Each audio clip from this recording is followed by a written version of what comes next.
Assalamualaikum warahmatullahi wabarakatuh. Alhamdulillah wassalatu wassalamu ala rasulillah amma ba'd. Puji dan syukur senantiasa kita panjatkan kepada Allah subhanahu wa ta'ala yang telah menganugerahkan kita lautan kenikmatan kepada kita tiada tar. Nikmat sehat jasmani dan ruhani, nikmat panjang umur, dan terutama nikmat Islam dan iman.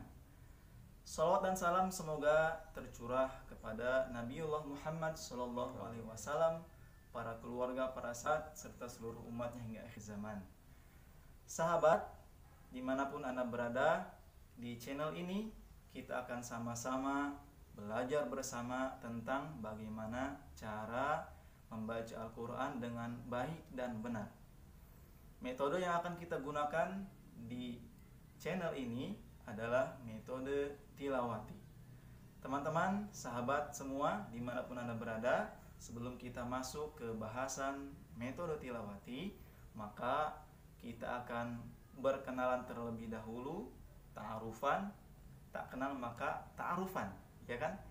Oke, yang pertama yang harus kita kenali bahwa tilawati itu merupakan metode cepat bisa membaca Al-Quran, metode praktis cepat bisa membaca Al-Quran. Ini bisa digunakan oleh mulai usia anak-anak kecil sampai dewasa, sampai orang tua sekalipun, ya. Jadi kalau kita pilah-pilah bisa dari tingkat PAUD, TK, TP Al-Quran, kemudian dari SD, SMP, SMA, orang kuliah juga bisa, orang tua juga bisa, ya. Insya Allah, bismillah. Sahabat semua, tilawati itu pusatnya berada di Surabaya, ya, tepatnya di Ketintang, Surabaya, Jawa Timur, ya. Seperti di buku-buku tilawati, alamatnya juga tertulis jelas, ya. Baik sahabat semua, tilawati ciri khasnya adalah praktis, ya. Praktis. Jadi nanti kita akan belajar tilawati hanya secara praktis. Karena dalam prosesnya ketika kita belajar Al-Quran, ketika kita membaca, yang wajib ain atau wajib per orang bagaimana cara membacanya yang baik dan benar, ya. Adapun nanti teoritisnya itu adalah wajib kifayah. Itu harus diketahui oleh orang yang memang jurusannya di sana, ya. Baik sahabat sekalian, dalam tilawati ada 4 prinsip dasar yang harus kita ketahui, ya, sebelum kita masuk ke praktik membaca. Yang pertama, diajarkan secara praktis. Kemudian yang kedua, menggunakan lagu ros. Yang ketiga, diajarkan secara klasikal dengan menggunakan peraga. Kemudian yang terakhir, keempat, diajarkan secara individual dengan menggunakan buku, ya. Tekniknya baca simak. Itu adalah 4 poin penting yang harus difahami sebelum kita masuk ke belajar praktek membaca Al-Quran, ya. Baik sahabat sekalian, karena ini online, ya, maka kita juga bertemu di dunia maya, ya kan. Kemudian nanti mungkin ada buku yang akan ditampilkan, kemudian ada peraga yang akan ditampilkan di Baik sahabat sekalian, untuk media belajar menggunakan buku apa saja? Nah, alhamdulillah tilawati bukunya, media belajarnya sudah lengkap, ya. Di antaranya buku itu terdiri dari ada yang khusus anak PAUD, TK juga bisa, ya. Ini khusus membahas tentang pengenalan huruf, ya, pengenalan huruf dari alif sampai ya, dari alif sampai ya, 29 huruf dikenalkan di buku pertama, buku dasar atau buku tilawati PAUD. Kemudian nanti ada buku lanjutan setelah mengenal huruf, anak-anak kemudian masuk ke tilawati jilid namanya. Ada 6 jilid, jilid 1, kemudian jilid 2, 3, 4, 5 sampai 6. Di jilid 1 teman-teman atau kita semua akan belajar tentang huruf hijaiyah yang berharokat fathah. Nanti ada yang diawali dengan huruf-huruf yang terpisah, baru ada yang huruf-huruf sambung 3 huruf.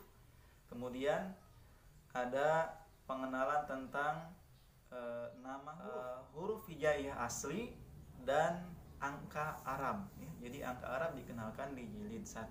Karena halamannya menggunakan halaman Arab, maka numerik Arab, maka dikenalkan angka-angka Arab ya.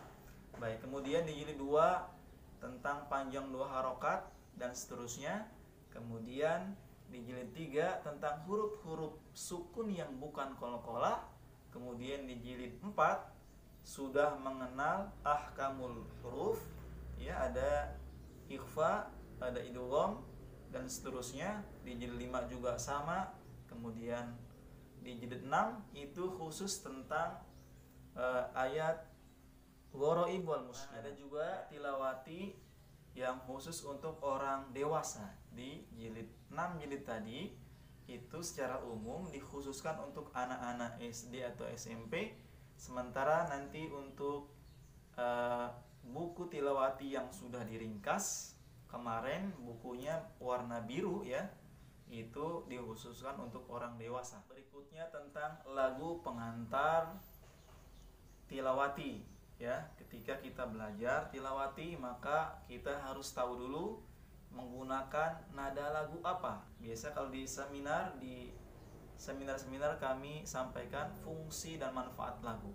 Nah, di sini kita nggak mesti, tapi lagu yang kita gunakan atau irama yang kita gunakan ketika belajar tilawati menggunakan irama ros.